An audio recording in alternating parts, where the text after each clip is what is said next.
सखरमा bureau chief Shakeel जांवरीअ जी ख़बर मुताबिक़ civil जज जे घर ते हथियारबंदनि जो हमलो, फायरिंग, 5 ॼणा ज़ख़्मी। ठरी मीरवा जे ॻोठ सामाणो फ़कीर सुमरो में हथियारबंदनि सिविल जज सलामत अली सुमरो जे घर ते हमलो करे अंधाधुंध फायरिंग करे ॾिनी। फायरिंग जे नतीजे में 4 औरतुनि समेत सिविल जज जो भाउ ज़ुल्फ़कार सुमरो सख़्त ज़ख़्मी थी पिया। ज़ख़्मनि में रेशमा ख़ातून, नुसरत ख़ातून ऐं मेहर ख़ातून ऐं ॿिया शामिल आहिनि। ज़ख़्मनि खे इब्तिदाई तिबी इमदाद खां पोइ गिम्स मुंतक़िल कयो वियो आहे, जिते संदन इलाज जारी आहे। पुलिस मूजिब वाक़े जो सबब लॻभॻ 6 महीना अॻु ॻोठ जे रहवासी अदनान सुमरो जे सेवण जे रहवासी नारी सां पसंद जी शादी आहे।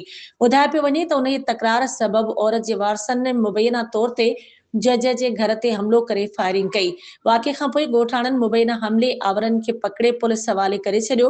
पुलिस जो चवणु आहे त गिरफ़्तार जवाबदारनि खां जांच जारी आहे। हक़ीक़तूं साम्हूं अचण बाद केस दाख़िल करे वधीक कानूनी कार्रवाई कई वेंदी।